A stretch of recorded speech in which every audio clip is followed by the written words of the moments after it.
Nature Mantra BP sugar thyroid reversal nature మంత్రతో సాధ్యం.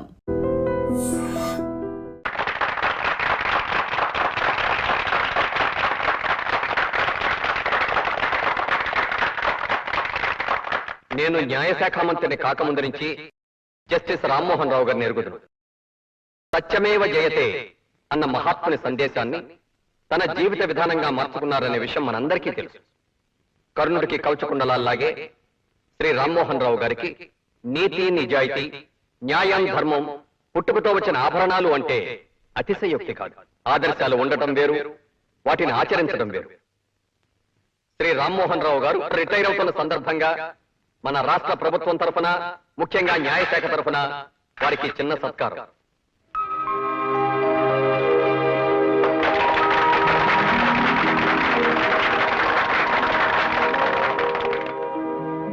Thank you sir. సభకు నమస్కారం.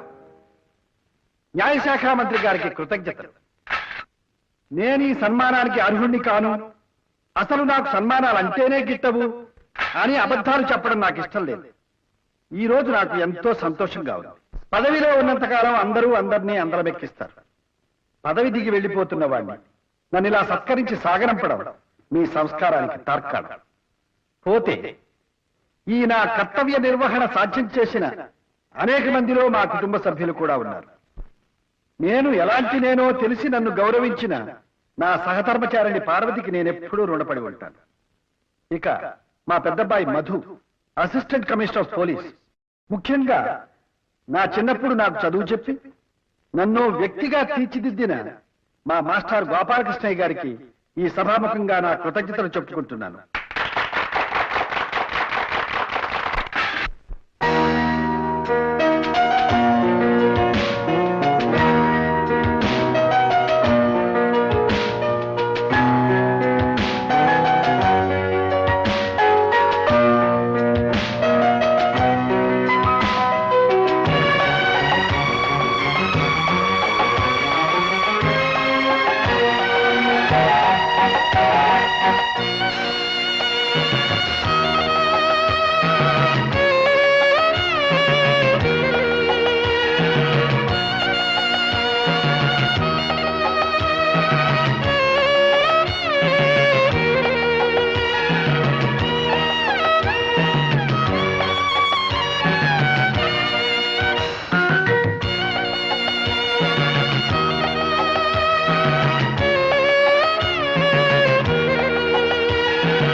పెళ్లి కొడుకులా ఉన్నావు.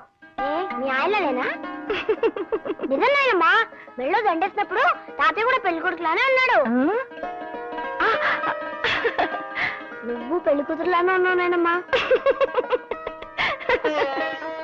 అత్తయ్య, సన్మానం ఎంత గొప్పగా జరిగిందో తెలుసా?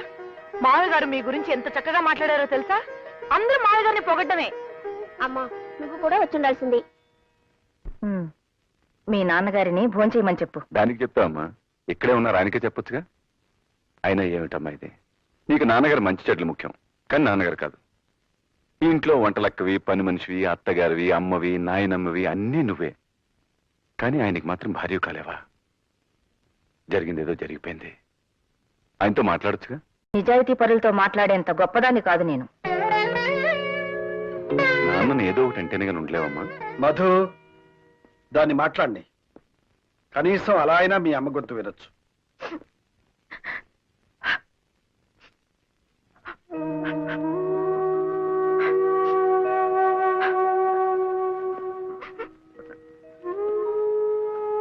పార్వతి, ఎన్నేళ్లు నాకింకా ఈ శిక్ష? ఇన్నాళ్ళు కోర్టు ఉంది కాబట్టి జడ్జిగా కోర్టులో కాలక్షేపం చేశాను. ఇప్పుడు రిటైర్ అయిపోయాను.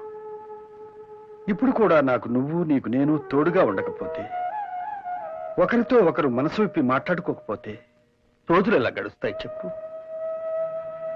ఇలా మనిద్దరం ఒకే ఇంట్లో మోగవాళ్ళలా బ్రతకడం కష్టం కదా పార్వతి?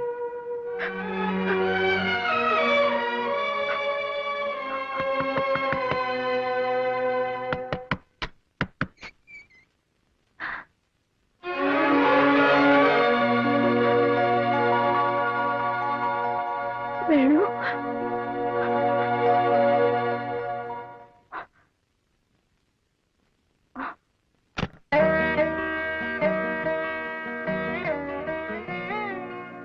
మమ్మల్ని వదిలి ఇన్నాళ్ళు ఎలా ఉన్నావురా? ఆ కళ్ళు చూడు ఎలా పీక్కుపోయాయో. అయినా ఎందుకురా నీకు ఆ గోల? తిండి తిప్పలు లేకుండా మా అందరికి దూరమే ఏం సుఖపడుతున్నావు? కనిపించిన తల్లిదండ్రుల కంటే నీకు విప్లవం ముఖ్యమైందిరా. నాకు ఆకలేస్తుందమ్మా.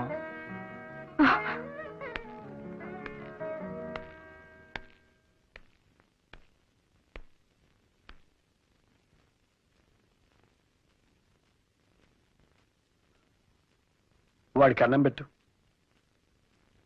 కూర్చో.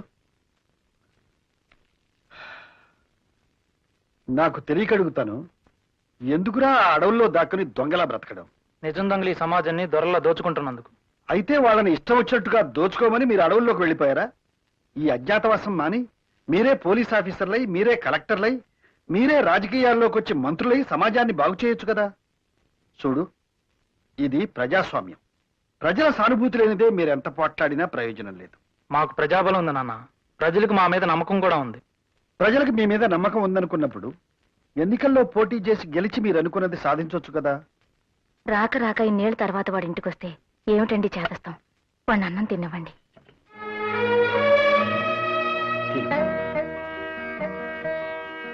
చూడు బాబు, నా మాట విని పోలీసులకు లొంగిపో. డీజీపీతో నేను మాట్లాడతాను. ప్రభుత్వం కూడా నేను క్షమిస్తుంది. రోజు పొద్దున్నే పేపర్ చూడాలంటే చాలా భయంగా ఉందిరా. ఏ ఎన్కౌంటర్లో ఏం జరుగుతుందోనని.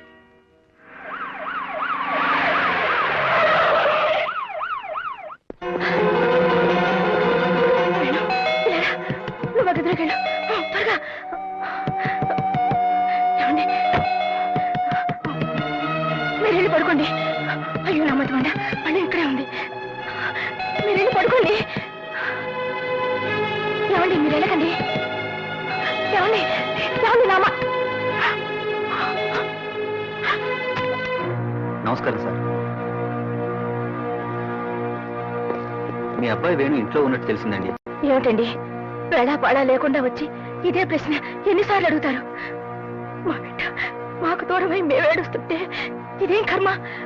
వాడింటికి రాందే వచ్చాడంటారే. సార్, మీ అబ్బాయి వేణు వచ్చాడని కన్ఫర్మ్ గా తెలిసింది. రాలేదు మొర్రు అంటుంటే ఆయన అడుగుతారు ఏమిటండి? ఏమండి, రాలేదని చెప్పండి. వాడు రాందానికి రాలేదని చెప్పడానికి భయం ఏమిటండి? పార్వతి, ఇన్స్పెక్టర్ గారు, కమా.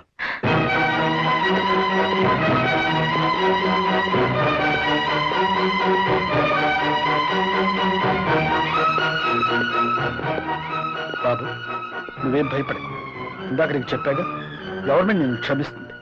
నా మాట విను. ఇన్స్పెక్టర్ గారు, తీసుకువెళ్ళండి.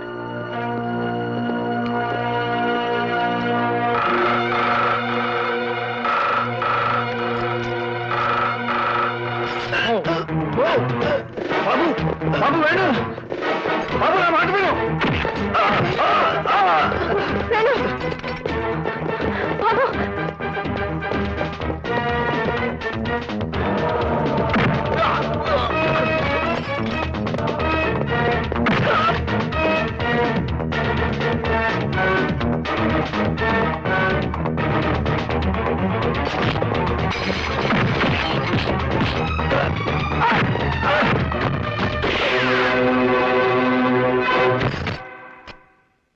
బాబు వేణు వేణు వేణు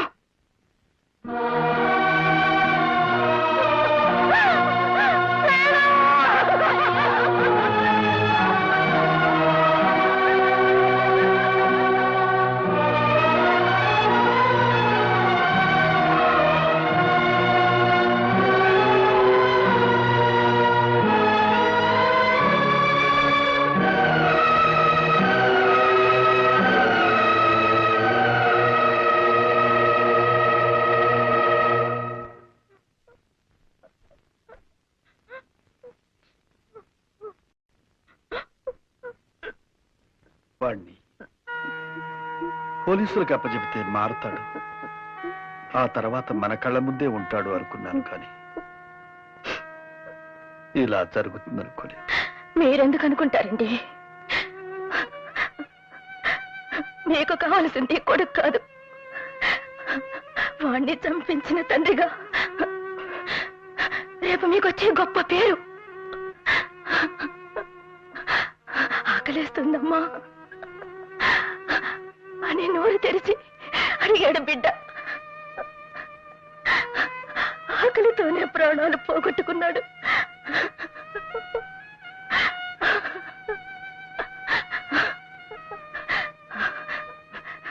నిజానికి వాణ్ణి చంపింది పోలీసులు కాదు,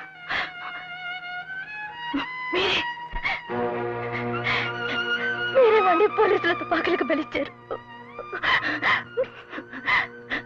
మీకు అసలు ప్రేమ మమకారాలు లేవు. అది కాదు పార్వతి. వద్దు, నాకింకేం చెప్పొద్దు. నా కొడుకుని చంపించిన హంతకుడుగా మీకు నేను విధించే శిక్ష ఒక్కటి. నా కంఠంలో ప్రాణం ఉండగా మళ్ళీ మీతో మాట్లాడాను.